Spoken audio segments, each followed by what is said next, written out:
September 12, 1958, 11:47 at night. The air inside the Lennox Lounge was thick enough to choke a man, but Big Sam Foster wasn't choking on smoke.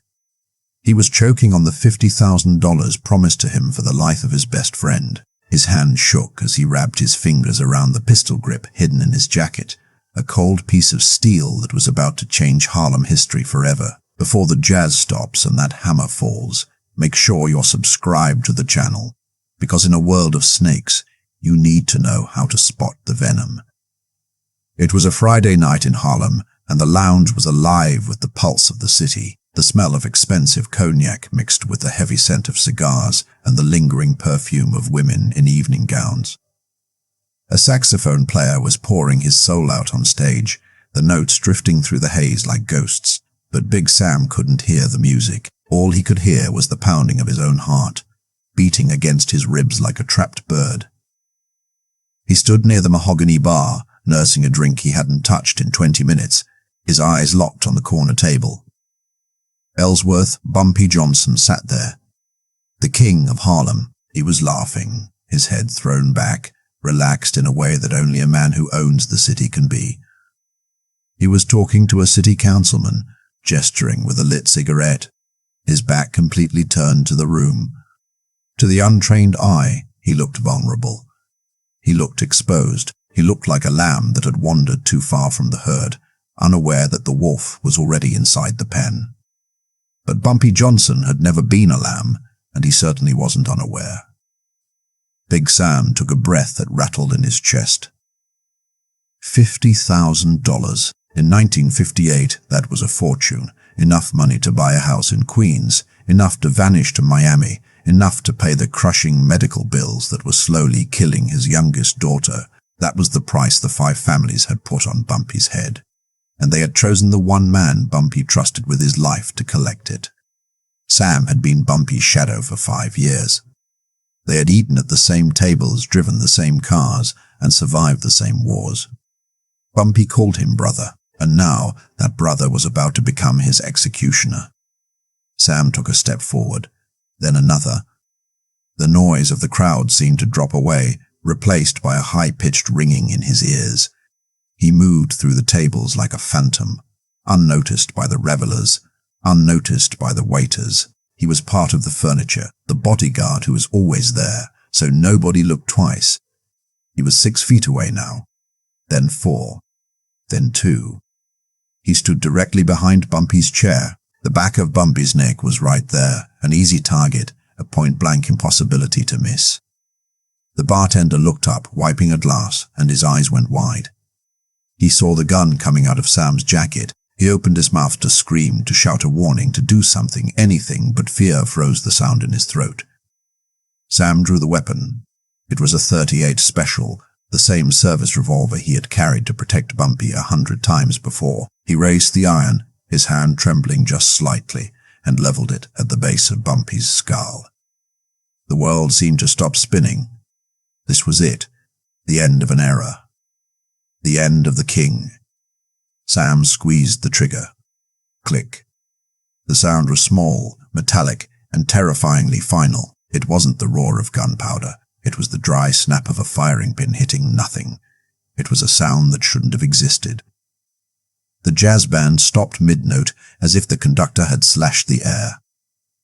The laughter at the nearby tables died instantly. In that sudden, vacuum-sealed silence, the click echoed like a thunderclap. Bumpy Johnson didn't flinch. He didn't dive for the floor. He didn't reach for a weapon.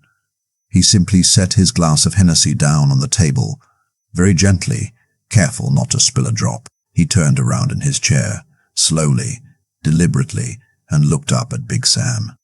Sam stood frozen, the useless gun still pointed at Bumpy's head, his face a mask of absolute horror. He pulled the trigger again, panic overriding his senses. Click. Nothing. He was a dead man standing, and he knew it. He waited for the rage, for the shout, for Bumpy's men to swarm him and drag him into the alley. But Bumpy just looked at him. There was no anger in his eyes, only a deep, crushing disappointment that hurt worse than any bullet. He looked at Sam, the man he had trusted, the man he had fed, the man he had loved like family, and he spoke 5 words that would become legend in the underworld. "I've been counting on you." Sam's knees gave out. The gun clattered to the floor. He collapsed, not from a wound, but from the crushing weight of his own betrayal. He wept, right there in the middle of the Lennox Lounge, broken by the mercy of a man he had tried to murder. But what nobody in that room knew, what the Italians didn't know, and what Sam was only just realizing, was that this wasn't a miracle. It wasn't a jam. It wasn't luck. Bumpy Johnson hadn't survived because fortune favored him. He survived because he was playing chess while everyone else was playing checkers. Bumpy had known. He had known about the hit for 3 weeks. He knew about the meeting with the mobsters. He knew about the meeting with the mobsters. He knew about the money. He knew about the sick daughter. Most men in his position would have killed Sam quietly, buried him in the foundations of a new construction project, and moved on. But Bumpy Johnson didn't just want to survive. He wanted to send a message to the 5 families that would ring louder than any gunshot. He had orchestrated this entire night.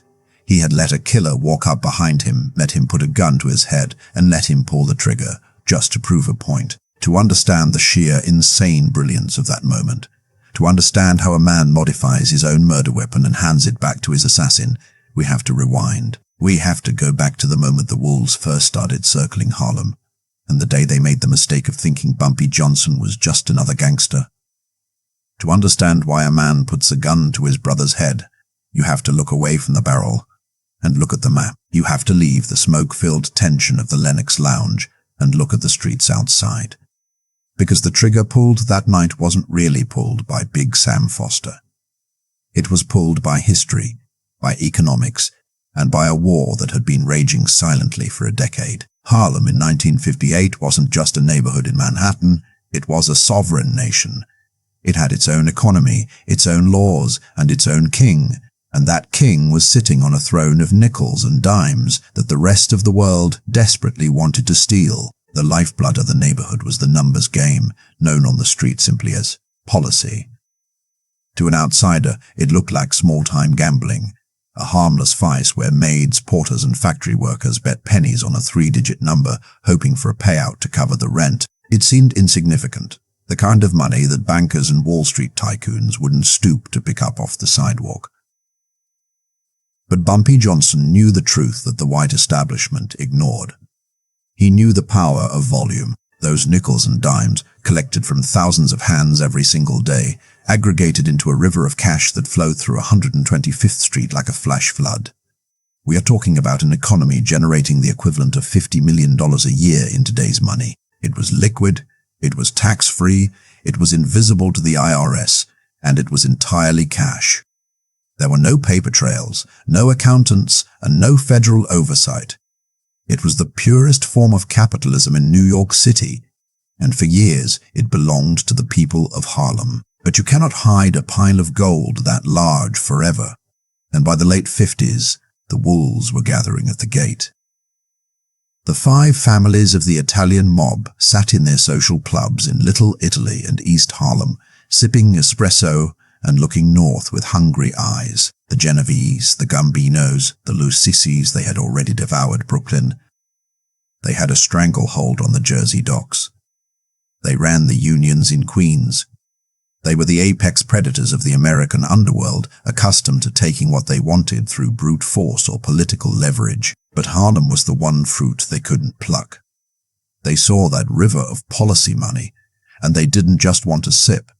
They wanted to build a dam and keep every drop for themselves. They viewed the neighborhood not as a community, but as a colony waiting to be conquered. There was just one problem, a problem wearing a tailored grey suit and a fedora. Bumpy Johnson. Bumpy stood between the community and the wolves, but he wasn't just a thug blocking a doorway. He was a CEO who understood that power is not just about violence, it is about infrastructure. He had built a wall around Harlem that wasn't made of brick and mortar, but of loyalty and fear. He didn't rule by terror alone, because terror is fragile. Eventually, people revolt against the tyrant. Bumpy ruled by becoming necessary. When a family couldn't pay rent, Bumpy paid it. When a local business was getting squeezed by corrupt police officers looking for a payoff, Bumpy made a phone call, and the squad car stopped coming. He embedded himself into the pavement of the city, becoming as essential as the water pipes and the electric lines. The Italians didn't understand this ecosystem. They thought violence was the universal language. So in the mid-50s they started probing. They sent enforcers up to 116th Street to muscle in on the collections, tough guys with baseball bats and thick accents who thought they could intimidate the local runners. Those men went up to Harlem walking tall, and they came back in the back of ambulances, broken and confused. They tried to set up their own banks, thinking they could undercut Bumpy's operation, but their betting parlors mysteriously caught fire, or their collectors vanished into the Hudson River. Bumpy didn't negotiate with invaders. He repelled them with a surgical brutality that shocked even the hardened veterans of the Mafia. Frustrated by the failure of force, the families tried to use their political weight. They tried to buy the politicians, the judges, and the captains of the precincts, intending to use the law to crush Bumpy's operation. But Bumpy had been playing that game since the days of Dutch Schultz. He had better connections. He had dirt on the men the Italians tried to bribe. He was always 2 phone calls ahead of them, maneuvering through the corrupt bureaucracy of New York with the grace of a grandmaster. By the summer of 1958, the stalemate was absolute. The 5 families were the most powerful criminal organization in America, yet they were being held at the gate by one man with a chessboard mind. Frank Costello, the Prime Minister of the underworld, realized that a frontal assault was suicide. You don't charge a fortress that is loved by the people inside it. The Italians were bleeding money and losing respect, and in the mob, the loss of respect is a death sentence. They were desperate, and as history shows us time and again, desperate men make dangerous decisions. They realized that if they couldn't kick down the front door, and they couldn't bribe the doorman, they had to find a window that had been left unlocked. They stopped looking at Bumpy Johnson, the untouchable king, and started looking at the men standing next to him. They needed a key to get inside the castle. They needed someone who was invisible. Someone who stood behind Bumpy while he ate. Someone who laughed at his jokes. Someone who knew his schedule better than his own wife. They scanned the faces of Bumpy's inner circle, looking for weakness, looking for debt, looking for a man who was drowning. And in the summer of 1958, their eyes landed on a massive, loyal, and secretly desperate man named Big Sam Foster. They didn't know it yet, but the plan they were about to hatch in a smoky back room would lead to the most famous failure in mob history. But at that moment, it looked like the perfect checkmate. The heat in New York City in July of 1958 was oppressive, a wet blanket of humidity that made the asphalt soft and the tempers short. But inside the back room of the frantic social club in East Harlem, the air was dead still. It was cool, dark, and smelled of stale tobacco and the sharp anise scent of sambuca. This wasn't a hangout spot for low-level soldiers. This was the boardroom of the underworld, where decisions were made that would ripple from the docks of Jersey to the casinos of Havana. Around the heavy oak table sat representatives of the 5 families, men who could order a murder with the same casual tone they used to order a sandwich. But on this night, nobody was casual. Frank Costello, the man they called the Prime Minister, sat at the head of the table. He was a man who preferred logic to violence, a man who believed that war was bad for business. But as he looked around at the faces of his associates, he saw the one thing a boss never wants to see: frustration. For years, they had operated under the assumption that every man had a breaking price or a breaking point, and for years, Bumpy Johnson had proven them wrong on both counts. The Bumpy problem wasn't just an annoyance anymore. It was a financial hemorrhage. Costello broke the silence, his voice flat and lacking any theatrical anger. He laid it out like an accountant reviewing a failed merger. They had tried force, sending their best enforcers into the heart of Harlem, only to have them return broken or not return at all. They had tried politics, sliding envelopes of cash to precinct captains and judges, only to find that Bumpy's blackmail files were more persuasive than their money.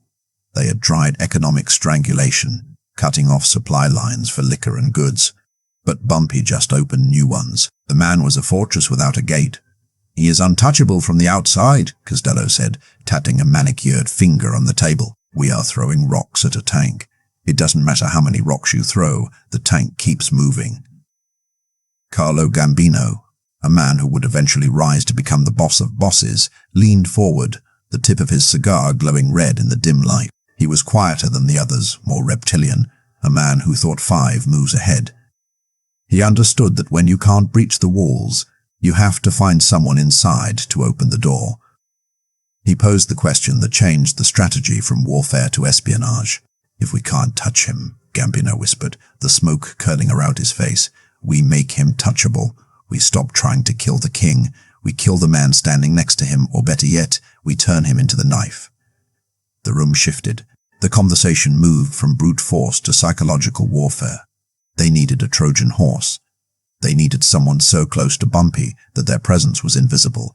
Someone who could walk a loaded gun into the Lennox Lounge without anyone blinking an eye. They didn't need a hitman. They needed a brother. They began to go through the roster of Bumpy's inner circle, analyzing each name like horse traders looking for a limp. There was Illinois Gordon, Bumpy's right hand, but he was too smart, too ideologically committed to the cause of Harlem. There was Junie Bird, but he was too erratic. They needed someone steady, someone who was physically imposing, but perhaps not intellectually fortified against the kind of manipulation the mob excelled at. Then, a name was tossed onto the table like a winning card. Big Sam Foster. Sam was perfect on paper. He was massive, 6'4" and 260 pounds of muscle, a physical deterrent who had taken bullets for Bumpy in the past. To the outside world, his loyalty was absolute. But the men in that room knew that loyalty is often a luxury of the comfortable. They didn't look at Sam's strength. They looked for his cracks. They knew that a man with that much responsibility often carried hidden burdens. Was it gambling? Was it women? Was it pride? They didn't know about the sick daughter yet. They didn't know about the tuberculosis eating away at his child's lungs, or the unpaid bills stacking up on his kitchen table. But they knew human nature. They knew that every man, no matter how strong, has a pressure point where his principles collapse under the weight of his reality. They decided to send a specialist to find that point. They called for Tony Marinai. Tony wasn't a soldier, he was a salesman of sin. He didn't break legs, he broke spirits. He was the kind of guy who could talk a starving man out of his last loaf of bread. The mandate given to him was simple and chilling. Dig into Big Sam's life. Find the pain. Find the thing that keeps him awake at night. And when you find it, offer to make it go away for the price of 1 bullet. The meeting broke up just before dawn. The men filed out into the humid New York night, getting into their Cadillacs and Lincolns, satisfied that they had finally solved the equation. They believed they were acting out of genius, making a cold, calculated business decision that Bumpy Johnson would never see coming. But in their arrogance, they forgot one crucial variable. When you hunt a predator, you have to be very careful that you don't step into a trap he set for you a long time ago. They thought they were picking a pawn to knock over the king, but they were about to hand the king the very weapon he would use to destroy them. To the 5 families sitting in that smoke-filled room, Samuel Foster was just a logistical variable, a lockpick made of flesh and bone to be used and discarded. But you have to understand that in the streets of Harlem, Big Sam was a monument. Standing 6'4" and weighing 260 pounds, he was a mountain of a man, a slab of granite carved into the shape of a bodyguard. He didn't just walk next to Bumpy Johnson, he orbited him like a moon, his gravity pulling away any threat that dared to get too close. He had been with Bumpy since 1953, and in the underworld, 5 years is a lifetime. They weren't just employer and employee, they were survivors of the same wars. When Dutch Schultz's old crew tried to ambush Bumpy outside the Cotton Club in '54, it was Sam who stepped in front of the muzzle flash. He took 2 bullets in the shoulder that were meant for the king, and he didn't even fall. He just returned fire with his good arm and drove Bumpy to safety. Bumpy sat by Sam's hospital bed for 3 days straight, refusing to leave until the fever broke. That is the kind of bond that isn't written in contracts, it is written in blood. Bumpy called him brother. And when Bumpy Johnson used that word, it meant that you were protected under the same iron umbrella that shielded him.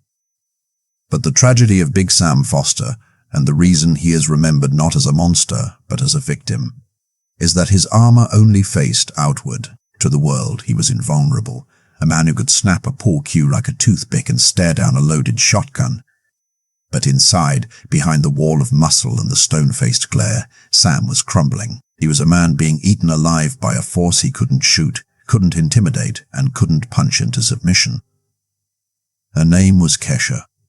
She was his youngest daughter, a bright-eyed 8-year-old girl with a smile that could light up the dingy tenement hallway where they lived on 132nd Street. But for the last 6 months, that smile had been fading, replaced by the hollow, gaunt look of the White Plague. Tuberculosis. In 1958, TB was still a terrifying sentence for the poor. It was a disease of poverty, a slow-motion suffocation that turned lungs into stone and drained the life out of a body ounce by agonizing ounce. Every night, Sam would come home from standing guard over the millions of dollars flowing through Bumpy's empire, and he would sit by Kesha's bed. He would listen to the wet, rattling sound of her breathing, a sound that terrified him more than any siren or gunshot ever could. He watched her skin turn grey, watched her ribs poke through her nightgown, and he felt a helplessness that no amount of street reputation could fix. The doctors at the city hospital, the charity ward where they sent black families who couldn't pay, were useless. They offered aspirin and sympathy, but they didn't offer a cure. The treatments that worked, the clean air sanitariums in the Catskills, the new experimental antibiotics, the private specialists were reserved for people with money, real money. And despite working for the richest man in Harlem, Sam was drowning. It's easy to look back and judge him, to ask why he didn't just ask Bumpy for more. But pride is a heavy chain. Sam had asked. Bumpy, generous as always, had given him $2,000 cash, nearly 20 grand in today's money. It was a fortune to most, but to the American healthcare system, it was a drop of water in a desert. The money evaporated in weeks. The bills piled up on the kitchen table like snowdrifts, X-rays, medication, special food, bribes to get better nurses. It was a bottomless pit. Sam was trapped in the paradox of the faithful soldier. He stood next to wealth every day. He carried bags of cash that held more money than his father had made in a lifetime. He watched Bumpy peel off $100 bills to tip waitresses, and yet he went home to a cold apartment where he had to choose between buying heat or buying medicine. The shame of it was corrosive. How could he, the great big Sam, the terror of Lennox Avenue, not save his own baby girl? He started to look at Bumpy differently, not with hate, never with hate, but with a desperate, warped envy. He started to wonder why the world was so unfair, why some men walked in suits made of silk while good men watched their children die. He was spiritually exhausted, his moral compass spinning wildly, looking for any direction that led away from the sound of his daughter's coughing. This was the man the Italians were targeting. They didn't need to break his legs. Life was already breaking his heart. They didn't need to threaten him. They just needed to offer him a lifeline. Big Sam wasn't looking to betray his boss. He was looking for a miracle. He was a man standing on the edge of a cliff, staring down into the abyss of grief, praying for someone to catch him. He didn't know that the people coming to catch him were the same people who wanted to burn his world to the ground. He didn't know that his love for his daughter was about to be weaponized into a bullet for his best friend. He was just a father, terrified and alone, walking through the valley of the shadow of death, unaware that the devil was waiting in a black Cadillac just around the corner, holding a briefcase that looked exactly like salvation. August 20th, 1958. The heat that afternoon was a physical weight, pressing down on the pavement of 132nd Street until the air shimmered like a mirage. It was the kind of humidity that made clothes stick to skin and turned every breath into a chore. But for Big Sam Foster, the heaviness wasn't just in the atmosphere. He was walking home from the drugstore, a small brown paper bag in his massive hand, containing a bottle of cough syrup that he knew, deep down, was as useless as praying for rain in a drought. He was tired, not the kind of tired that comes from a double shift or a street fight, but the soul-deep exhaustion of a man who is watching the person he loves most fade away by inches. He turned the corner toward his apartment building, his eyes on the cracked sidewalk, counting the cracks to keep his mind off the sound of his daughter's breathing, waiting for him upstairs. He didn't see the car at first. In a neighborhood of beat-up Fords and Chevys, it looked like a spaceship that had landed in the middle of a war zone. It was a 1958 Cadillac Series 62, jet black, polished to a mirror shine that reflected the crumbling brick tenements around it. It sat idling at the curb, the low rumble of its V8 engine purring like a large, dangerous cat. Sam slowed down. His instincts, sharpened by 5 years of guarding the most targeted man in New York, flared to life. His hand drifted instinctively toward his waistband, toward the cold steel of his .38, but the rear window of the Cadillac rolled down with a smooth electric hum. There was no gun pointing out, no threat, just a face. It was Tony Marinai. They called him Tony the Fixer in the underworld, but he didn't look like a mobster. He looked like an insurance salesman or a high-end tailor. He was wearing a cream-colored linen suit that looked impossibly crisp in the sweltering heat, and he was smiling. It wasn't a predatory smile, not the kind a wolf gives a sheep. It was a warm, sympathetic smile, the kind a doctor gives a patient before delivering bad news. "Big Sam," Tony said, his voice smooth and carrying over the low hum of the engine. "You look like a man carrying the weight of the world. Get in. The air conditioning is on." Sam should have kept walking. He should have drawn his weapon. He should have done 1,000 things that would have saved his soul. But the promise of cool air and the curiosity of a desperate man are powerful drugs. He opened the heavy door and slid into the back seat. The change was instant. The noise of the street vanished, replaced by the hushed silence of soundproofing and the smell of expensive leather and vanilla. It was 20 degrees cooler inside, a sanctuary from the hell outside. Tony didn't waste time with small talk. He didn't ask about the Yankees or the weather. He turned in his seat, looking at Sam with eyes that seemed to know too much. "How is she, Sam?" he asked quietly. "How is little Kesha?" The question hit Sam harder than a fist. He stiffened, his hand tightening on the paper bag. "Don't you talk about my family," he rumbled, his voice low and dangerous. "You don't know me." "I know enough," Tony replied, his voice dropping to a whisper that felt like a secret shared between old friends. "I know she's been sick for 6 months. I know the doctors at the charity ward are letting her die because they don't care about a little girl from Harlem. I know you asked Bumpy for help, and I know he gave you crumbs. $2,000? For a man who makes millions? That's not loyalty, Sam. That's an insult." Sam didn't answer. He couldn't. The truth of Tony's words stung because they echoed the dark thoughts Sam had been fighting in his own head for weeks. Tony saw the hesitation, the crack in the armor, and he drove a wedge right into it. "You're a good soldier, Sam. You've taken bullets. You've bled. And for what? So Bumpy can wear silk suits while your daughter coughs blood in a cold room? Loyalty is a beautiful thing, my friend, but loyalty doesn't pay for the Swiss sanatoriums. Loyalty doesn't buy the new experimental drugs. Money does." Tony reached down to the floorboard and lifted a black leather briefcase. He set it on the seat between them and popped the latches. The sound was loud in the quiet car. He opened the lid. Inside, stacked in neat, tight rows, were bundles of cash.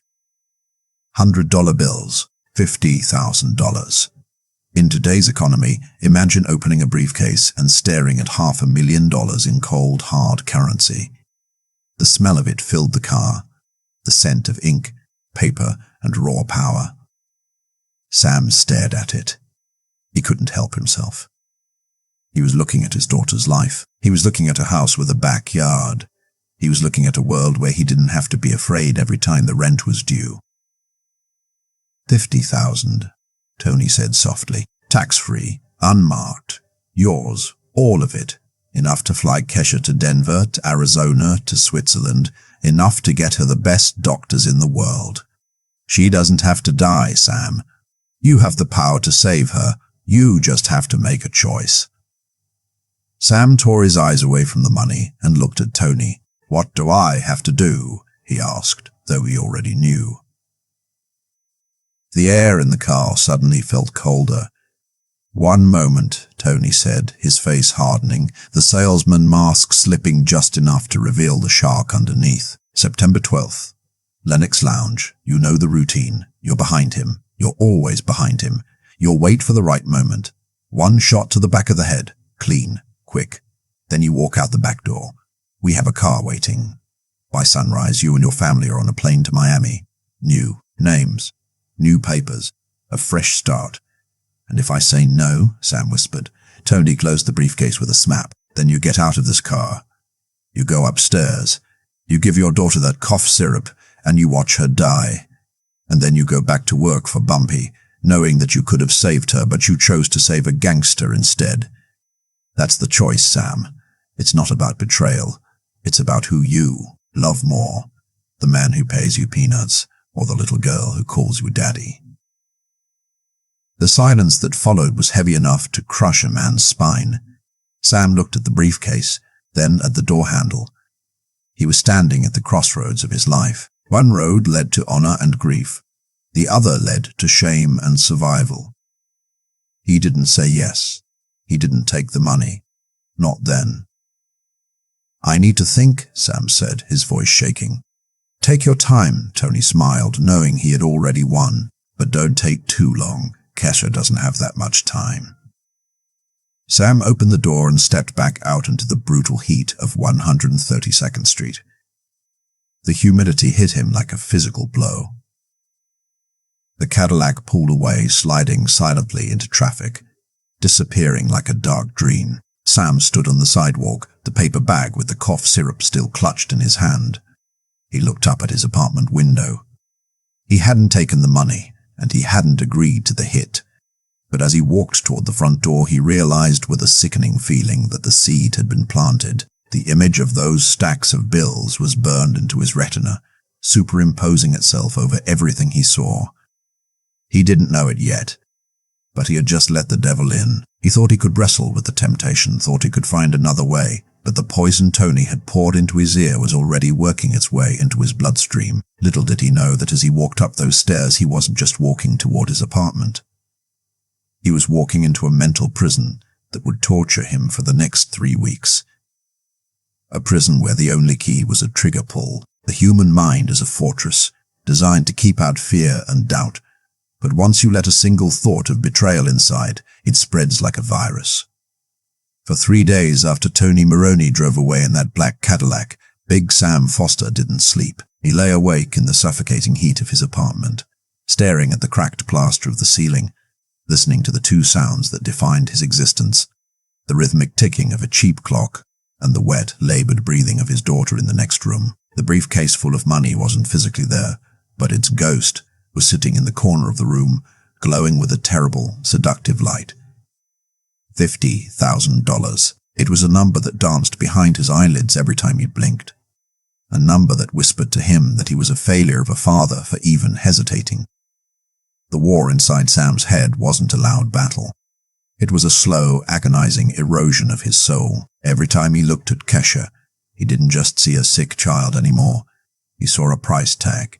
He saw the life she could have. He imagined her running in a park in Denver, breathing clean mountain air, her cheeks pink with health instead of gray with death. And then the image would shatter, replaced by the face of Bumpy Johnson laughing, handing $100 tip to a waiter while Sam's own child withered away for lack of funds. The resentment started to grow, not like a fire, but like mold, creeping into the dark corners of his loyalty. He went to work the next day, and the day after that, functioning on autopilot. He stood his post outside the Cotton Club, his eyes scanning the crowd for threats. But the real threat was standing right inside his own suit. He watched Bumpy move through the world with that effortless grace, shaking hands, kissing babies, playing the role of the benevolent king. For the first time in 5 years, Sam didn't feel admiration. He felt a bitter, acidic taste in his mouth. He looked at the back of Bumpy's neck, at the vulnerable spot just above the collar, and the intrusive thoughts began to flood in. It would be so easy. The voice in his head whispered, he trusts you. He wouldn't even turn around. 1 second of violence, and Kesha lives. Is one man's life worth your daughter's future? Is Bumpy's legacy more important than your own blood? Sam tried to fight it. He tried to remember the times Bumpy had saved him, the brotherhood, the code of the streets. He told himself that he was a soldier, not a Judas. But ideals are abstract, and suffering is concrete. You cannot pay a hospital bill with honor. You cannot cure tuberculosis with a code of ethics. The reality of his poverty was grinding his principles into dust. The breaking point came on the third night. It wasn't a dramatic confrontation or a gunfight. It was a quiet moment of absolute despair. Sam came home to find his wife weeping at the kitchen table. The doctor had come by. He had been blunt. Kessa's lungs were filling with fluid. Without the advanced treatment, the treatment that cost thousands, she wouldn't make it to Christmas. She would drown in her own bed before the snow fell. Sam walked into his daughter's room. She was awake, her eyes feverish and too bright. She looked up at him, her chest heaving with the effort to pull in a single breath, and she tried to smile. "Daddy," she wheezed, her voice thin as paper. "It hurts." That was it. The war ended right there. The soldier died, and the desperate father took control. The moral ambiguity vanished. There was no longer a choice between good and evil. There was only a choice between life and death, and Sam chose life. He walked out of the room, his face set in stone, the tears drying on his cheeks before they could fall. He didn't look back. He didn't hesitate. The love for his friend Bumpy Johnson was still there, but it had been eclipsed by a primal, terrifying need to protect his young. He walked down the stairs to the payphone on the corner of 130 Talent and Lennox. It was raining now, a slow, miserable drizzle that slicked the streets with oil and grime. Sam fished a dime out of his pocket, a dime that felt heavier than a gold bar. He dialed the number Tony Maroney had written on the back of a matchbook. The phone rang twice. "Yeah?" Tony's voice was crisp, awake, waiting. "It's Sam," he said, his voice sounding like it belonged to a stranger. "I'm in." "I knew you were a smart man, Sam," Tony replied, the smile audible even through the wire. "September 12th. Half the money now, half after the job is done." "I want the first 25,000 tomorrow," Sam demanded, trying to salvage some scrap of dignity by taking control of the terms. "And I want it in small bills." "Done," Tony said. "Welcome to the winning side." Sam hung up the phone and leaned his forehead against the cold metal of the booth. He closed his eyes and exhaled, waiting for the relief to wash over him, waiting for the feeling of salvation. But it didn't come. Instead, a cold, sickening dread settled in his stomach. He had sold his soul to save his daughter, and he thought the hard part was over. He thought the decision was the heaviest thing he would ever have to carry. But he was wrong. The decision was just the key that unlocked the door to hell, because while Sam was making his deal with the devil in a rain-soaked phone booth, the universe was already balancing the scales. He didn't know that the streets have ears. He didn't know that in Harlem, secrets are a currency more valuable than cash, and someone is always watching. While Sam walked back to his apartment, clutching the promise of blood money to his chest, a pair of eyes in the shadows had seen everything, and the clock was already ticking down to a revelation that would destroy him. Bumpy Johnson didn't become the king of Harlem by being the strongest man on the block. He became king by being the smartest. While the Italian mob relied on a hierarchy of captains and soldiers that looked like a corporate org chart, Bumpy operated on a frequency they couldn't tune into. He understood something fundamental about power. True control isn't about holding a gun. It's about holding the information before anyone else does. He knew that Harlem was a living, breathing organism with 1,000,000 eyes and 1,000,000 ears, and every single one of them was wired directly to him. The Italians saw maids, janitors, shoe shiners, and parking attendants as furniture. They spoke freely in front of them, discussed crimes in the back of cabs, and left incriminating notes in hotel rooms, assuming that the help was too invisible to matter. But Bumpy treated the invisible people like royalty. He paid their rents, bought their children's school shoes, and tipped them heavy. In exchange, they became the greatest intelligence agency in New York City. The street internet existed long before computers, and it was faster than a telephone wire. If a stranger sneezed on 125th Street, Bumpy Johnson knew about it before the man could wipe his nose. On the morning of August 20th, while Big Sam was still staring at that briefcase full of cash, The network was already humming. Jerome, a 19-year-old parking attendant who worked a lot on 132 2nd Street, was leaning against a lamppost, chewing on a toothpick. To the world, he was just a kid wasting time. But Jerome had a memory like a steel trap.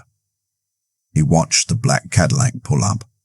He saw the chrome bumper, the white wall tires, and most importantly, he saw the man in the back seat.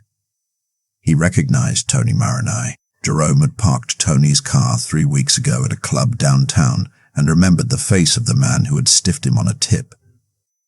Jerome watched Big Sam get into the car. He checked his watch. He watched them talk. He watched the serious expressions. He watched Sam get out 5 minutes later, looking like he had seen a ghost. Jerome didn't know what was said, but he knew the math of the street. An Italian fixer plus Bumpy Johnson's bodyguard plus a secret meeting equals trouble. He didn't run to a payphone. He waited until his shift was over, walked calmly to 135th Street, and climbed the stairs to the office above Small's Paradise Jazz Club. Bumpy was sitting behind his mahogany desk, counting the receipts from the day's numbers run. He looked up when Jerome entered. He didn't ask, "What do you want?" He simply nodded, signaling the boy to speak. Tony Maroney was on 132nd Street today, Jerome said, his voice steady. Black caddy, new model. He waited outside Big Sam's building. Bumpy's hands stopped moving over the money. The room went dead silent. "Go on," he said softly. "Sam got in," Jerome continued. "Stayed 5 minutes. Got out looking shook." The caddy drove off. Sam went upstairs. That was it. That was the whole report. Jerome didn't speculate. He didn't offer an opinion. He just delivered the raw data.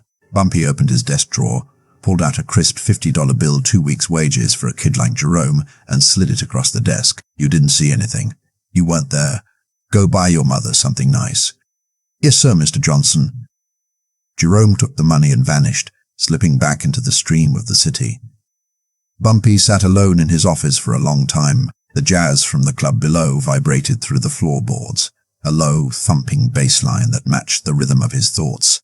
He lit a cigarette and watched the smoke curl up toward the ceiling. He was putting the puzzle pieces together with the speed of a supercomputer. Why would Tony Maroney, a high-level bagman for the Genovese family, be talking to Sam? They weren't friends. They didn't run in the same circles. There was only one reason for the Italians to approach a bodyguard, to open a door that was locked. Bumpy thought about Sam. He thought about the loyalty, the years of service, the bullets Sam had taken. But then he thought about the other variable in the equation. Kesha, the sick daughter, the debts. The picture snapped into focus with terrifying clarity. The Italians weren't trying to muscle Sam. They were buying him. They had found the one thing Sam loved more than his own honor, and they had written a check for it. Most bosses in Bumpy's position would have flown into a rage. They would have sent a hit squad to Sam's apartment that very night. They would have kicked down the door, dragged Sam out of his bed, and made an example of him in the street to show the world what happens to traitors. That was the standard operating procedure. Eliminate the threat. Secure the perimeter. But Bumpy Johnson wasn't a standard boss. He was a strategist. He realized that killing Sam would be a mistake. If he killed Sam now, the Italians would just find someone else. They would keep probing, keep bribing, keep hunting for a weakness. And worse, if he killed Sam, he would never know for sure if the betrayal was real or if he had just murdered a loyal friend on a hunch. No. Bumpy needed proof. And more than proof, he needed a victory that would shatter the Italians' morale. He realized that this wasn't a tragedy. It was an opportunity. The Italians thought they had planted a bomb in Bumpy's pocket. Bumpy decided right then and there that he wasn't going to defuse the bomb. He was going to let it tick. He was going to let Sam walk down that dark path, let him make his plans, let him think he had gotten away with it. He leaned back in his chair, a cold, predatory light entering his eyes. He wouldn't lift a finger to stop it. He would watch. He would wait. And when the moment came, he would turn their own weapon against them in a way that would be talked about for 100 years. The king knew the wolves were coming, but the wolves didn't know that the king was already setting the table for a feast. In the violent calculus of the underworld, the solution to a traitor is usually a math problem with only one answer: subtraction. You remove the problem. You put a bullet in the back of the head, you wrap the body in the back of the head, you wrap the body in a rug, and you dump it in the East River before the sun comes up. It is efficient, it is final, and it is safe. Every instinct in a gangster's brain screams for immediate elimination of the threat. When you find a rattlesnake in your bed, you don't wait to see if it strikes. You cut off its head. So why, in the sweltering heat of August 1958, did Bumpy Johnson look at the man who had sold him out for 50 grand and do absolutely nothing? Why did he let Big Sam Foster continue to stand behind him, a loaded gun in his waistband, for 3 agonizing weeks? The answer lies in the difference between a street fighter and a general. Bumpy knew that killing Sam was the easy move, but it was also the weak move. If Sam disappeared tomorrow, the Italians would know their plan had failed, but they wouldn't stop. They would assume Sam got cold feet, or got caught, or simply ran off with the advance money. They would just go back to the drawing board. They would find another desperate man, another debt-ridden soldier, another angle. They would keep chipping away at Bumpy's armor until they found a crack. Killing Sam was like putting a bucket under a leaking roof. It catches the water, but it doesn't stop the storm. Bumpy needed to stop the storm. He needed to send a message so terrifyingly absolute that the 5 families would never dare to recruit one of his men again. He realized that simply surviving an assassination attempt wasn't enough. He had to choreograph it. He had to turn the hit into a piece of theater. He decided on a strategy that was bordering on suicidal. He would allow the plot to proceed. He would allow the plot to proceed. He would let Sam believe the secret was safe. He would let the tension build, let the Italians get confident, let the money change hands. He wanted Sam to walk into that lounge, draw that weapon, and pull that trigger in front of 300 witnesses. Why? Because Bumpy wanted to destroy the myth of the Italian mob's power. The Italians believed they could buy anyone. They believed that loyalty was just a commodity with a price tag. By letting Sam get all the way to the finish line and then revealing that he had known the entire time, Bumpy would prove that his intelligence network was superior to their money. He would show that in Harlem you can't even buy a breath of air without Bumpy Johnson giving you permission to inhale. For the next 20 days, Bumpy played the role of his life. He ate dinner with Sam. He joked with him. He drove with him. Imagine the nerves of steel required to sit in a car with a man who you know has agreed to murder you. Bumpy watched Sam closely. He saw the sweat on Sam's brow. He saw the way Sam's hands shook when he lit a cigarette. He saw the way Sam's hands shook when he lit a cigarette. He saw the guilt eating him alive. Bumpy wasn't just surviving. He was studying. He was watching a man disintegrate under the weight of his own conscience. There was a cruelty to it, yes. Bumpy could have stopped Sam on day one. He could have pulled him aside, given him the money for the surgery, and sent him away. But Bumpy wasn't a saint. He was a king, and a king cannot afford to be soft when his kingdom is under siege. He needed Sam to be the villain of the story so that Bumpy could be the hero. He needed the betrayal to be consummated so the forgiveness could be legendary. This was the gamble of the century. It relied on absolute precision. If Bumpy miscalculated, if Sam decided to shoot him early, if Sam used a different gun, if anything went wrong by a fraction of an inch, Bumpy would be dead. He was betting his life on his ability to read human nature. He was betting that Sam wouldn't shoot until the specific date the Italians had set. He was trusting the rigidity of the mob's orders more than he trusted his own bulletproof vest. He spent those nights in his office, smoking chain cigarettes, staring at the ceiling, playing the scenario out in his mind. He needed to neutralize the weapon. He couldn't trust Sam not to shoot. So he had to make sure that when Sam did shoot, the gun would refuse to obey. He needed to strip the teeth out of the wolf without waking it up. Most men would have cracked under the pressure. Most men would have killed Sam just to get a good night's sleep. But Bumpy Johnson found a strange comfort in the danger. He realized that this wasn't just a hit, it was a test. The universe was asking him if he was truly the king of Harlem. And to pass the test, he had to look death in the face and make it blink. He stubbed out his cigarette, picked up the phone, and dialed a number in Brooklyn. He didn't need a hitman. He needed an engineer. To defeat a soldier, you use a sword. To defeat an assassin, you use a shield. But to defeat a betrayal that hasn't happened yet, Bumpy Johnson knew he needed something far more complex. He needed a lie made of steel. He didn't need more firepower. He needed a prop. The brilliance of his plan hinged on a single mechanical failure. And Bumpy wasn't the kind of man to leave that failure up to chance or prayer. He couldn't just hope Sam's gun would jam. He had to guarantee it. 3 days after he decided to let the plot play out, Bumpy took a ride. He left the neon lights of Harlem behind and drove deep into the industrial darkness of Brooklyn, to a neighborhood where the warehouses sat silent and the fog rolled in off the waterfront. He parked in an alley behind a nondescript shoe repair shop and knocked on a heavy steel door. The man who opened it was named Victor. To the neighbors, Victor was a quiet immigrant who fixed heels and soles. To the underworld, he was Michelangelo with a metal file. He was a master gunsmith who had been modifying weapons for the mob for 20 years. He could make a shotgun whisper. He could make a pistol automatic. He could scrub a serial number so clean it looked like the metal was born that way. But when Bumpy laid a standard issue 38 special on the workbench and told him what he wanted, even Victor paused. "You want a gun that doesn't work?" Victor asked, wiping grease from his hands with a rag, his eyebrows raised in confusion. "Mr. Johnson, usually people pay me to make sure they do work." "I don't want a broken gun, Victor," Bumpy said, his voice low and serious. "I want a gun that lies. It has to look exactly like this one. It has to weigh the same to the gram. The trigger pull has to feel identical. The cylinder has to rotate. But when the hammer falls, I need silence. No bang. No bullet.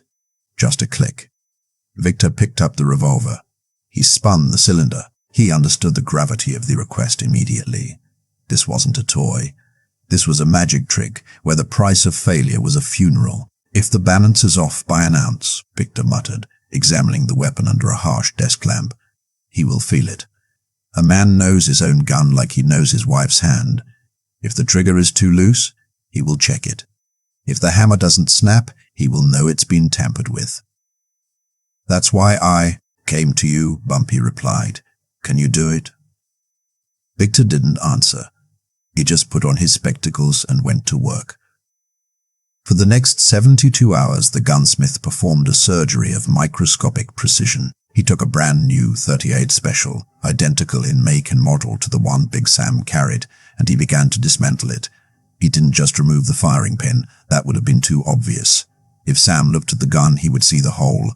Instead, Victor filed the pin down. He shaved it by fractions of a millimeter, shortening it just enough so that when the hammer flew forward, the pin would stop a hair's breadth away from the primer of the bullet.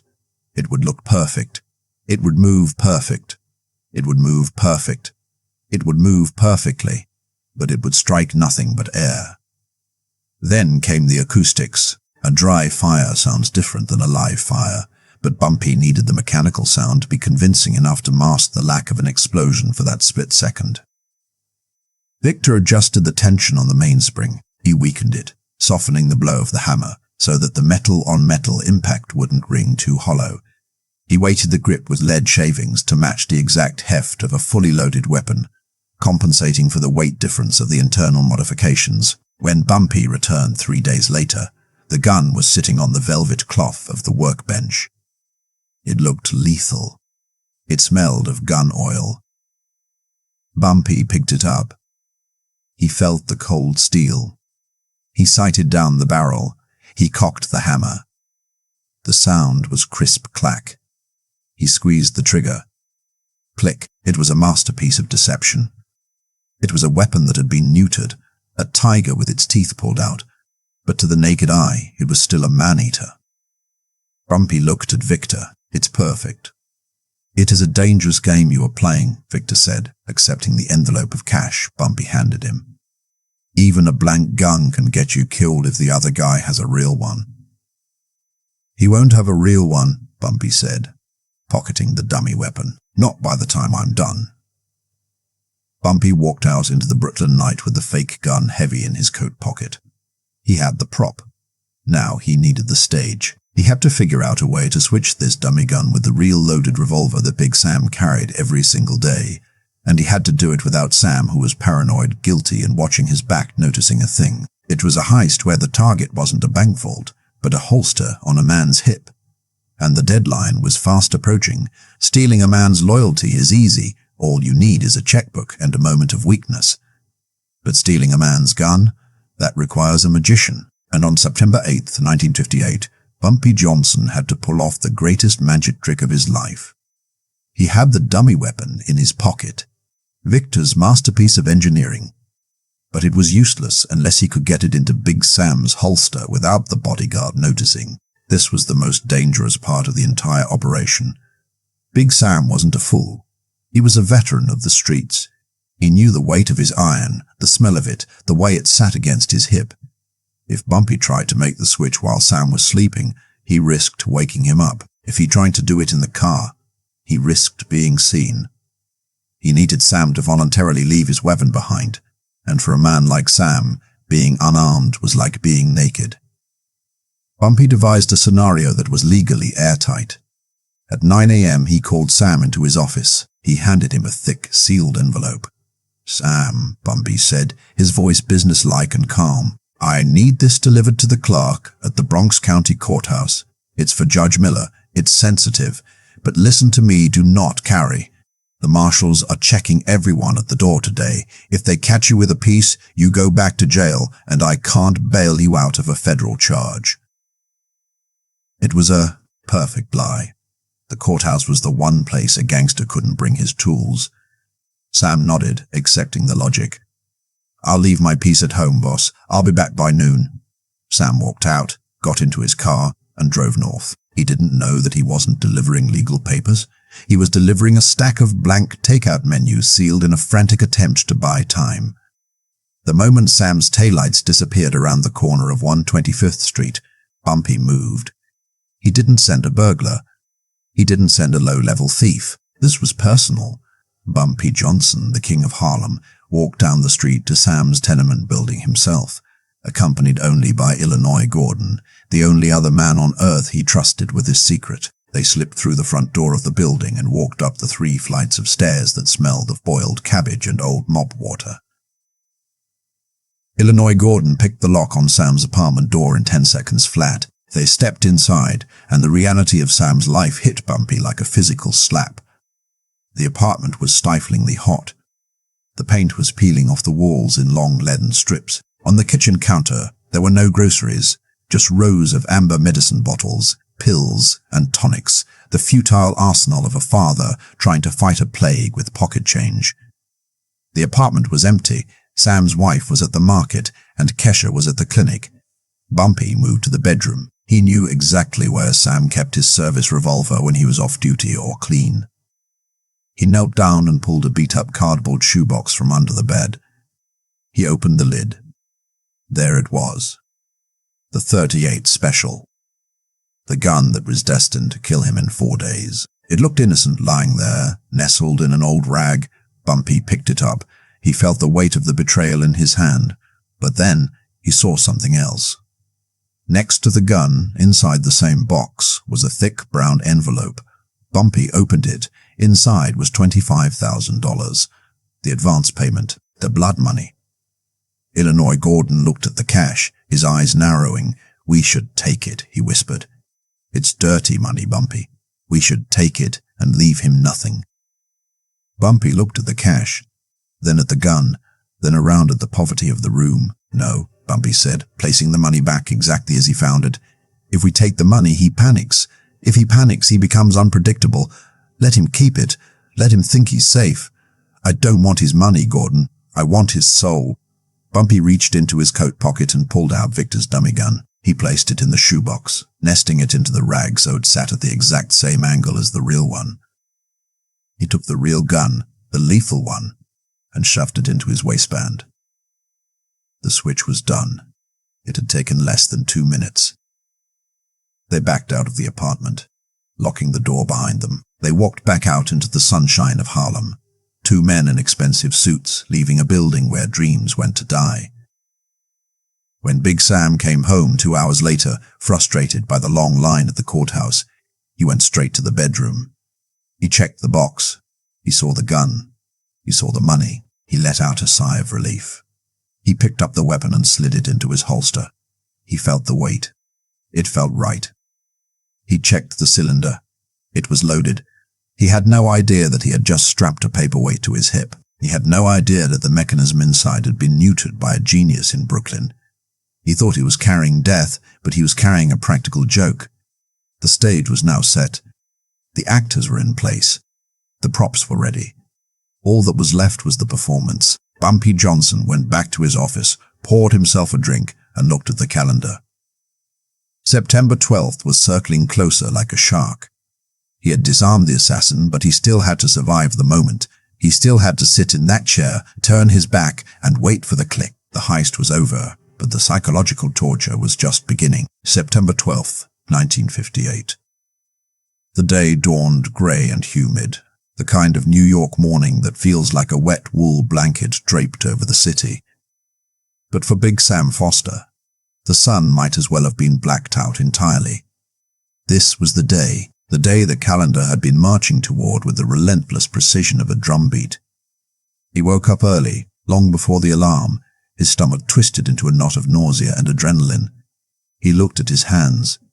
They were trembling. These were the hands that had held his children, the hands that had lifted crates and fought men, and tonight they were the hands that were going to murder his brother. The hours dragged by in agonizing slow motion. Every tick of the clock on the kitchen walls sounded like a gavel striking a judge's bench. Sam spent the day in a fugue state, moving through his apartment like a ghost haunting his own life. He watched his wife ironing clothes, watched the dust motes dancing in the shafts of light coming through the window, trying to memorize the details of a world he was about to leave behind. He believed that by tomorrow morning this poverty, this peeling paint, this smell of desperation would be a memory. He believed he was trading his soul for a ticket to paradise. At 6 p.m., the sun began to dip below the Harlem skyline, painting the tenements in shades of bruised purple and orange. Sam walked into Kesha's bedroom. She was sleeping, her breath coming in shallow, ragged gasps. He sat on the edge of the bed and brushed a strand of hair from her forehead. She felt hot to the touch. The fever was winning. "I'm going to work, baby girl," he whispered, his voice cracking. "But when I come back, everything is going to be different. I promise." He kissed her forehead, a Judas kiss born of love, and stood up. He adjusted his jacket. He felt the weight of the .38 special against his hip. The gun he thought was his salvation. The gun he didn't know was a dud. He walked out of the apartment without looking back at his wife. He couldn't face her. He knew that if he looked into her eyes, he would crumble. Across town, in the penthouse suite above the garage he owned, Bumpy Johnson was preparing for the evening with the ritualistic calm of a samurai before a duel. He stood in front of a full-length mirror, adjusting the knot of his silk tie. He chose a charcoal grey suit, impeccable, sharp enough to cut glass. He wasn't dressing for a night out. He was dressing for history. He reached into his dresser drawer. He didn't take a weapon. He didn't take a knife. He took a single, thick, white envelope. Inside were the receipts from Harlem Hospital, stamped "Pard in full," and a cashier's check for $5,000. He slid the envelope into his inside breast pocket, right over his heart. That was his ammunition for the night. He checked his reflection one last time. His face was a mask of stone. There was no fear in his eyes, only a cold, hard resolve. He poured himself a glass of water, drank it in one long swallow, and walked out the door. The Lennox Lounge on Lennox Avenue and 120 Worth Street was the beating heart of Harlem's nightlife. By 11 p.m., it was packed to the rafters. The air was blue with cigarette smoke and alive with the sound of a jazz quartet playing a fast, frantic bebop tune. Waiters in white jackets moved through the crowd like dancers, balancing trays of martinis and Manhattans. It was a scene of joy, of release, a place where people came to forget the grind of the city. Bumpy arrived at 11:15. The room seemed to part for him like the Red Sea. Men nodded with respect. Women smiled. The bartender immediately reached for the bottle of Hennessy. Bumpy walked to his usual table in the corner, the one that gave him a view of the door, or usually gave him a view of the door. Tonight he sat differently. He sat with his back exposed to the room. It was a subtle violation of every survival instinct a gangster possesses, a silent signal that he felt safe. He ordered a drink. He lit a cigarette. 2 city councilmen joined him, eager to discuss a housing project in Sugar Hill, eager to get Bumpy's blessing and his money. Bumpy engaged them, laughing at the right moments, nodding at the right points, but his entire consciousness was focused behind him. He was listening. At 11:30, Big Sam walked in. He looked terrible. He was sweating despite the air conditioning. His eyes were darting around the room, scanning for threats that didn't exist, missing the one threat that was sitting right in front of him. He walked to the bar, his movements stiff and jerky. He ordered a double bourbon and downed it in one gulp. He needed the liquid courage. He needed to drown the voice in his head that was screaming at him to turn around and run. Sam checked his watch. 11:35. The getaway car, driven by one of Tony Marinet's associates, would be idling in the alley at midnight. He had 25 minutes. 25 minutes to end a friendship. 25 minutes to become a murderer. He moved away from the bar, drifting toward Bumpy's table. He took up his position, standing about 10 feet back, leaning against a pillar. This was his spot. He had stood here 100 times before, watching the room, keeping Bumpy safe. But tonight, the protector was the predator. The tension in the air was invisible to everyone but Bumpy. To the councilman, Bumpy was a charming host. To the jazz band, he was just another patron. But to Bumpy, every second was an eternity. He could feel Sam's presence behind him like a heat source. He could hear the heavy shifting of Sam's feet. He knew Sam was working up the nerve. 11:40. Bumpy took a sip of cognac. His hand was steady as a rock. He didn't turn around. He didn't check the mirror. He had to trust the script. He had to trust that Victor had done his job. He had to trust that Sam would actually pull the trigger. Because if Sam hesitated, if Sam broke down and confessed before shooting, the lesson would be lost.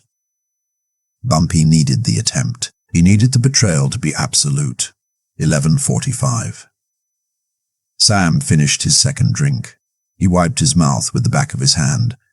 He looked at the back of his hand. He looked at the back of Bumpy's head. He thought about Kesha. He thought about the $50,000. He closed his eyes for a second, silently asking God for forgiveness for what he was about to do. Then he opened them. The indecision was gone. His face hardened. He pushed off the pillar.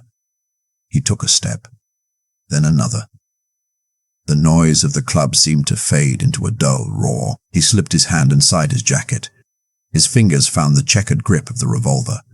It felt cold. It felt heavy. It felt like the end of the world. Bumpy heard the step. He heard the shift in the fabric of Sam's suit. He knew. He took a drag of his cigarette and exhaled a long, slow plume of smoke. He didn't tense his muscles. He didn't brace for impact. He simply waited for the sound that would change everything. The countdown was over. The game was on. The clocks in the Lennox Lounge read 11:47. In the timeline of Harlem history, this is the minute where everything hangs suspended. A single breath held by the universe before the plunge.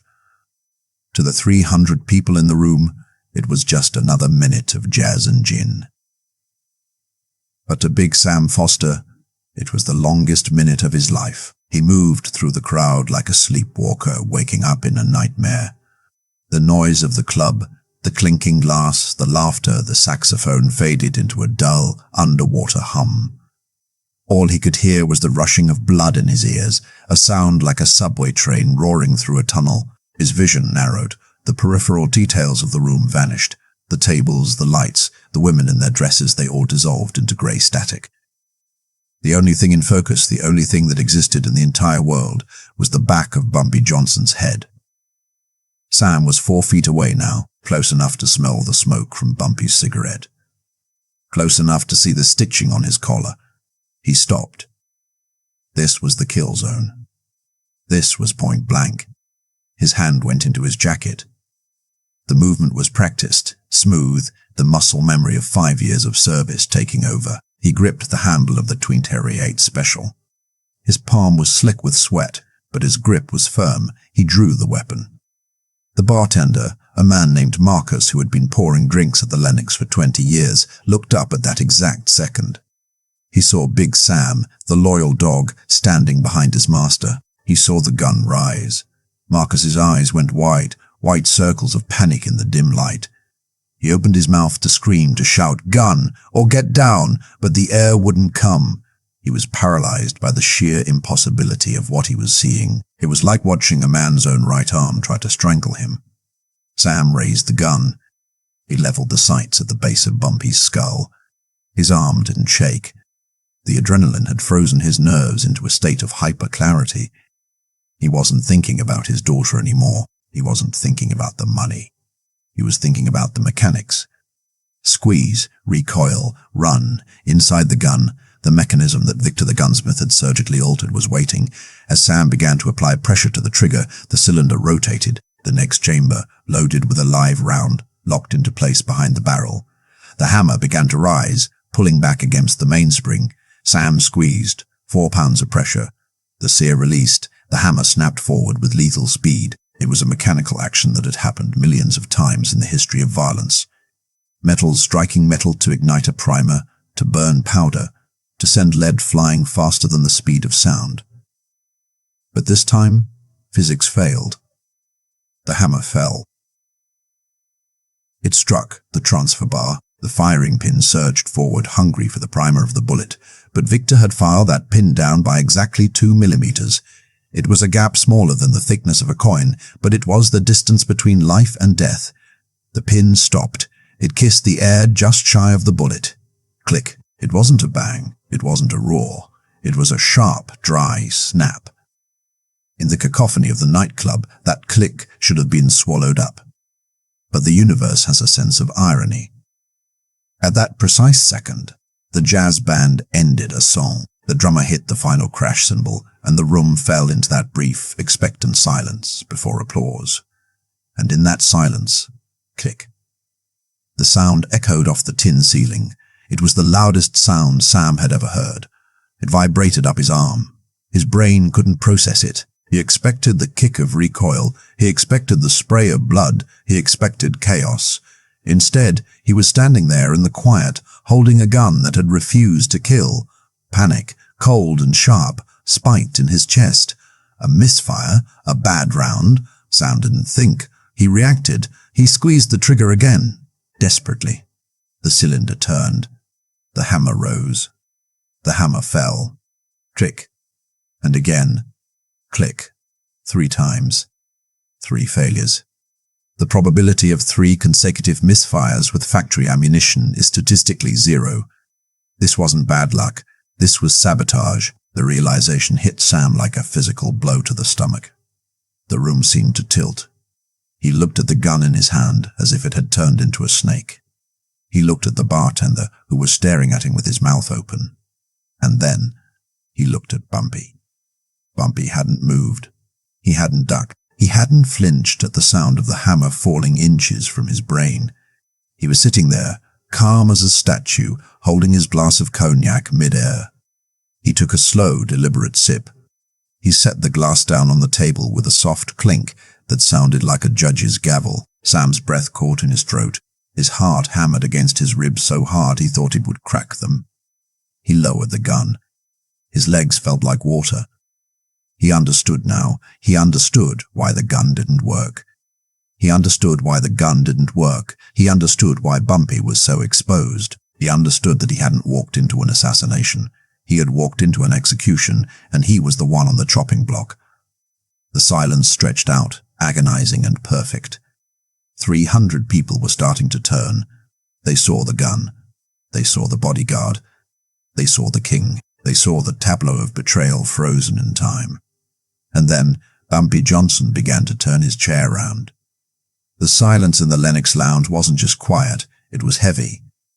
It pressed down on the room like physical weight, suffocating the laughter, the music, and the air itself. 300 pairs of eyes were locked on the corner table, witnessing a scene that defied every rule of the street. A gunman stood frozen. A victim sat alive. And the distance between them was measured not in feet, but in betrayal. Bumpy Johnson turned his chair. He didn't spin around like a cowboy in a movie. He moved with the slow, terrifying deliberation of a tank turret, traversing to face a target. The legs of his wooden chair scraped against the floor, scritch a sound that seemed to tear through the room. He faced Big Sam. He didn't look at the gun. He didn't look at the sweat pouring down Sam's face. He looked him dead in the eye. Sam was trembling so violently now that the useless revolver rattled in his grip. He wanted Bumpy to yell. He wanted Bumpy to curse him, to draw a weapon, to strike him. Anger he could understand. Violence he could handle. But Bumpy didn't give him that release. Bumpy's face was a mask of profound, heartbreaking disappointment. It was the look of a father watching a son burn down the family home. Bumpy took a breath, and then he spoke. His voice wasn't loud, but in the pin-drop silence of the room, it carried to the back wall. He didn't ask why. He didn't say, "How could you?" He delivered a sentence that was carefully chosen to strip Sam of his last shred of dignity. "I've been counting on you." Those 5 words hit Sam harder than a slug from a .45. They tore through his armor. "I've been counting on you." It wasn't a statement of trust. It was a statement of knowledge. In that instant, Sam realized the horror of his position. Bumpy wasn't saying, "I trusted you in the past." He was saying, "I've been counting on you to pull that trigger tonight." Sam's knees buckled. The strength left his legs as if his strings had been cut. He collapsed, hitting the floor with a heavy thud, the gun clattering from his hand and spinning across the wood. He didn't scramble for it. He didn't try to run. He just knelt there, head bowed, a giant man reduced to a sobbing wreck.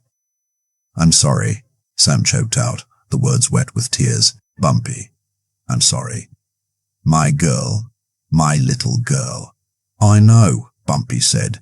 He stood up now, rising from his chair to tower over the kneeling man.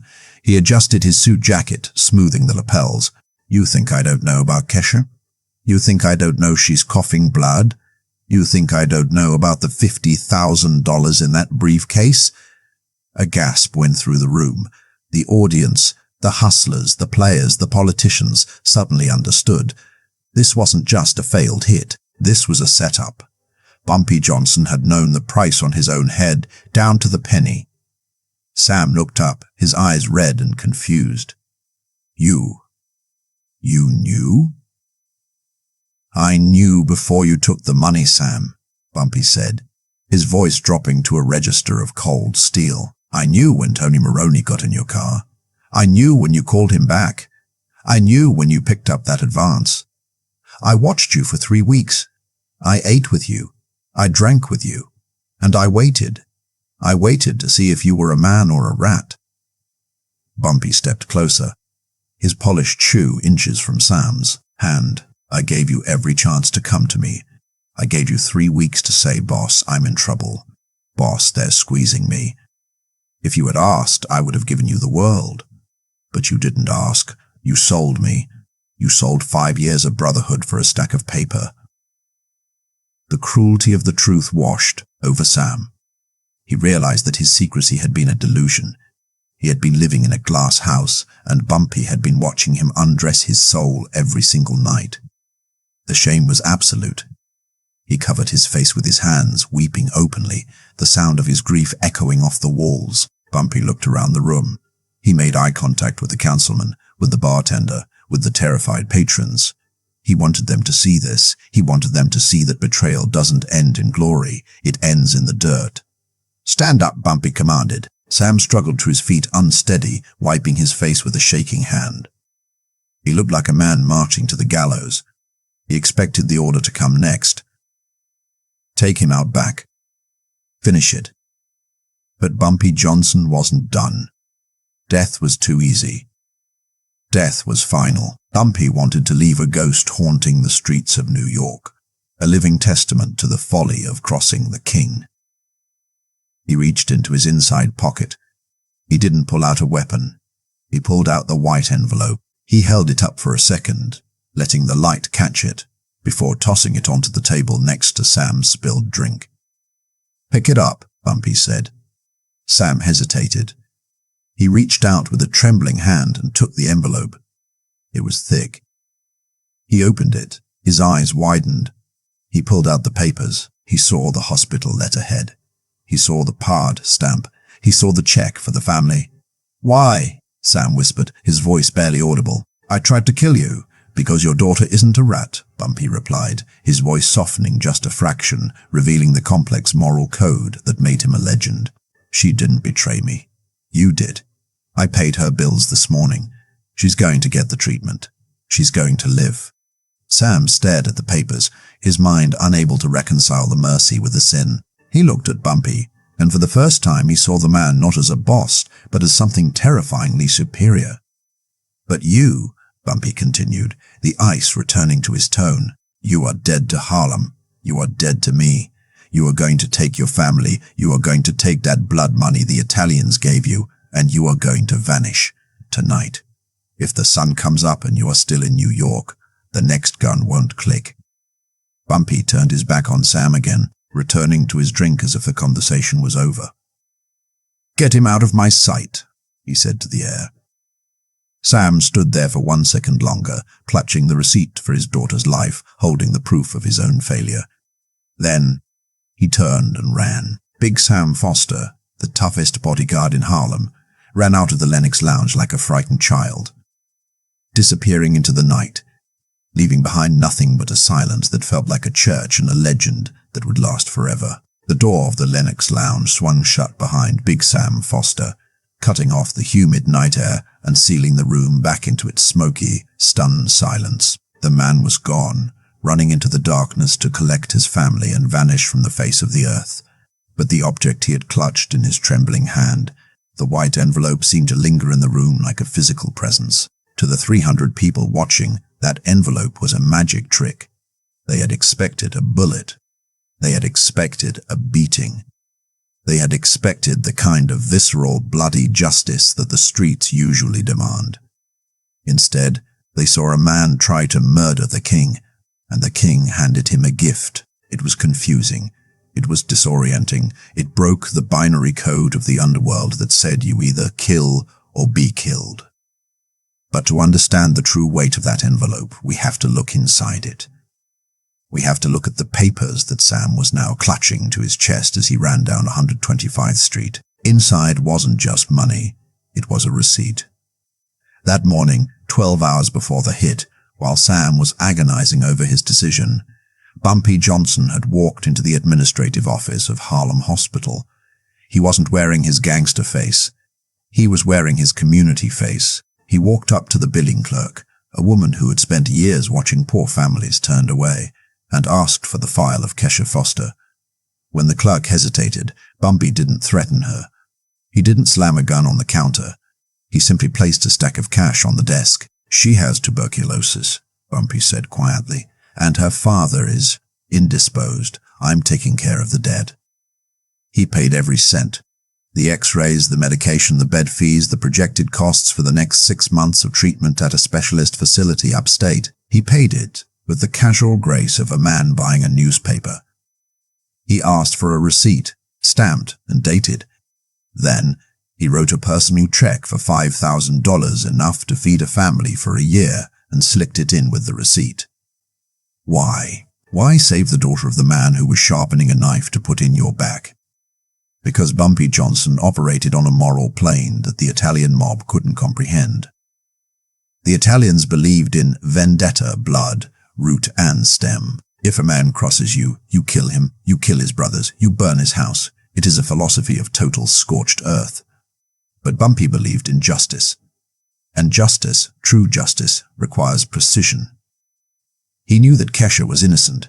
He knew that she was the lever the Italians had used to pry Sam's loyalty apart.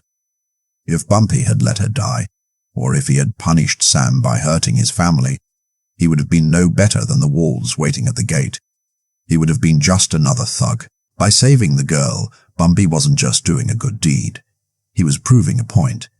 He was proving that he was the protector of Harlem, even for the children of traitors. He was proving that while the Italians used money to buy death, he used money to buy life. Back in the Lennox Lounge, Bumpy watched the door settle. He sensed the confusion in the room. He knew that the story of what just happened would spread through New York before sunrise, but he needed to make sure the right story spread. He needed to control the narrative. He turned to the room. He didn't shout. He didn't stand on the table. He simply raised his voice enough to cut through the lingering tension. "Let me make something clear," Bumpy said, his eyes scanning the crowd, locking onto the faces of the hustlers, the players, and the spies he knew were listening. The Italians, the 5 families, they think they understand us. They think they can walk into our house and buy the furniture. They think that because we are poor, we have no honor. They think that because we are hungry, we will eat our own. He paused, letting the words sink in. He picked up his glass of Hennessy, swirling the amber liquid.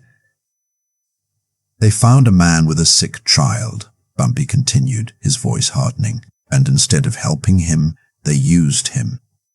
They dangled his daughter's life in front of him like a carrot on a stick. That is who they are. They are merchants of misery." He took a step forward, his presence filling the room. "But this is Harlem. We don't do business like that. Big Sam made a mistake.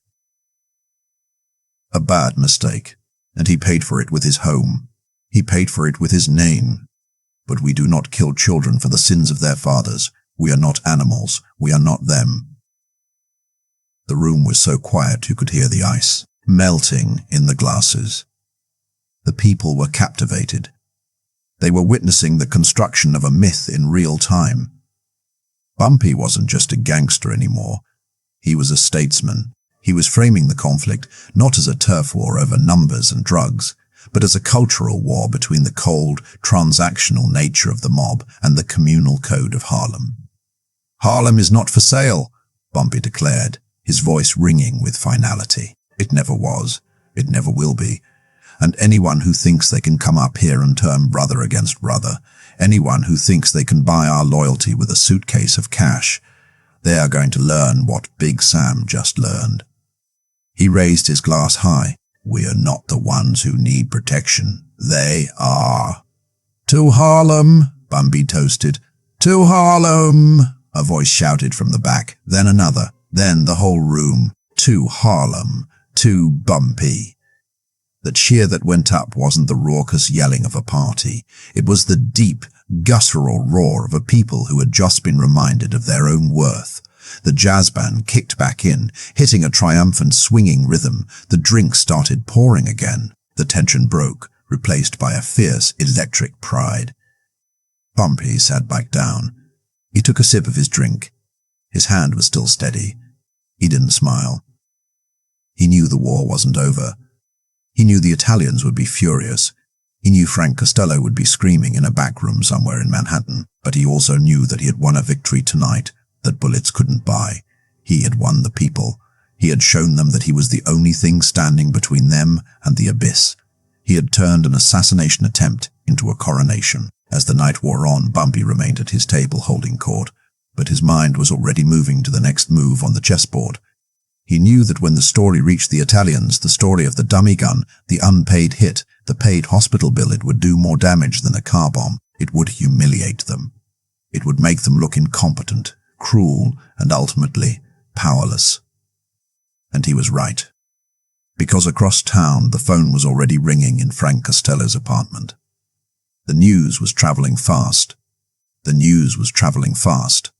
The click heard around the world was about to deafen the 5 families. News travels fast in New York City, but bad news travels at the speed of light, and the story of what happened at the Lennox Lounge didn't just walk out the door, it flew on wings of disbelief. By the time the sun began to bleed over the horizon of the East River, the tale of the gun that clicked and the envelope that saved a life had already reached every corner of the 5 boroughs. It was whispered in the back of betting parlors in Brooklyn, analyzed in the diners of Queens, and carried like a plague into the guarded mansions of Long Island. For the 5 families, the morning of September 13th wasn't just another day of business. It was a wake-up call that rang like a fire alarm. Frank Costello, the Prime Minister of the underworld, received the phone call at his estate while drinking his morning coffee. As he listened to the report, the details of the dummy gun, the public humiliation of Big Sam, and the terrifying fact that Bumpy had paid the hospital bill, his face didn't turn red with rage. It turned pale with understanding. Costello was a man who prided himself on logic, and the logic of the situation was inescapable. They hadn't just failed to kill Bumpy Johnson. They had been toyed with. The emergency meeting that followed was unlike any other in the history of the commission. There was no shouting, there were no threats of vengeance. The mood in the room was somber, like a funeral for their own invincibility.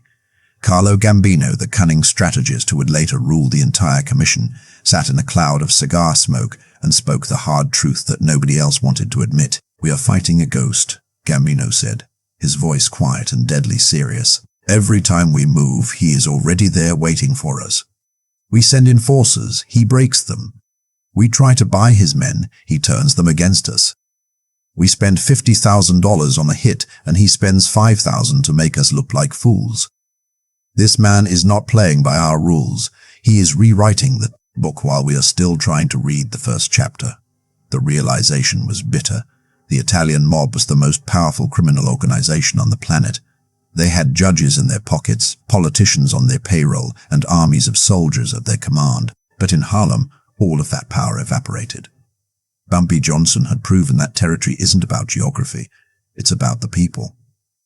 He had secured the loyalty of his neighborhood so completely that the mob couldn't find a single crack in the pavement to slip through. The decision was made before lunch. It was a business decision, cold and calculated. To continue the war against Bumpy Johnson was to throw good money after bad. It would cost them millions in lost revenue. It would bring too much heat from the police, and most importantly, it would damage their reputation. If they kept trying to kill him and kept failing, they would look weak. And in the underworld, looking weak is more dangerous than being broke. The order went out. Stand down. It was an unprecedented retreat. For the first time, the 5 families, the conquerors of New York, drew a line on the map and said, "We do not cross 110th Street." They ceded Harlem to Bumpy Johnson. They exaded Harlem to Bumpy Johnson. They acknowledged his sovereignty. It wasn't a treaty signed with ink. It was a ceasefire signed with silence. The black Cadillacs stopped circling the blocks. The shakedown attempts on local businesses ceased. The pressure vanished. Bumpy Johnson had done the impossible. He had stared down the apex predators of America and made them blink. He hadn't done it with a machine gun or a bomb. He had done it with a file, a broken firing pin, and a white envelope. He had won the war by understanding the psychology of his enemy better than they understood themselves. Life in Harlem returned to its rhythm, but it was a different rhythm now. It was the rhythm of a kingdom that knew its king was untouchable. Bumpy reigned for another 10 years after that night. He walked the streets without bodyguards, not because he was arrogant, but because he knew he didn't need them. The entire neighborhood was his bodyguard. Every window was an eye, every passerby a shield. Big Sam Foster was never seen in New York again. Rumors drifted back over the years that he was working on an assembly line in Detroit, that he was a quiet man who went to church every Sunday and never touched a drop of liquor. He lived the rest of his life in the shadow of his own shame, a man who had been given a second chance by the very person he tried to destroy. His daughter Kesha grew up healthy, the tuberculosis cured by the money of the man her father tried to kill. She got married, had children of her own, and lived a life that was paid for by Bumpy Johnson's mercy. Bumpy died in 1968. He didn't go out in a hail of bullets like Dillinger or Bonnie and Clyde. He didn't die in a prison cell like Capone. He died of a heart attack, eating fried chicken at Wells' restaurant, surrounded by the people he had protected for 40 years. It was a peaceful end for a violent man, a final testament to the fact that he had beaten the game. When he died, The funeral was one of the largest Harlem had ever seen. Thousands of people lined the streets, weeping, not for a gangster, but for a guardian. They didn't remember the crimes. They remembered the rent checks, the turkeys at Thanksgiving, and the night he made a gun go click instead of bang. The story of the dummy gun became a legend, passed down from fathers to sons in barbershops and on stoops. It became a parable about the nature of power. It taught the streets that true power isn't about how hard you can hit, it's about how far ahead you can hit. It's about how far ahead you can see. It taught them that violence is the tool of the ignorant, but strategy is the weapon of the master. Bumpy Johnson proved that you can be outnumbered, outgunned, and outspent, and you can still win if you are the smartest man in the room. The Italians had the clocks, but Bumpy had the time. They had the money, but Bumpy had the people. And in the end, when the history books of the underworld were written, the 5 families were just a footnote in the chapter of Ellsworth Bumpy Johnson. So, the next time you feel like the walls are closing in, the next time you feel like the odds are stacked against you and the wolves are at the door, remember the sound of that click. Remember that the game isn't over until the king falls, and if you keep your head while everyone else is losing theirs, you might just live to see your enemies retreat. If this deep dive into the mind of a mastermind got your blood pumping, do me a favor and hit that like button. It helps us get these stories out to more people who need to hear them. And if you haven't subscribed yet, you are missing out on the best true crime content on YouTube. We are just getting started. Do you think Bumpy was right to let Sam live? Or was that a risk that should have gotten him killed? Drop a comment below. I want to hear your take on the morality of the king. And turn on those notifications, because in the next video we're going to talk about the time Bumpy Johnson walked into Lucky Luciano's office unarmed and walked out with the deal of the century. You do not want to miss that. Stay sharp. Stay watching. And remember, in a world full of checkers players, be the chess master. See you in the next one.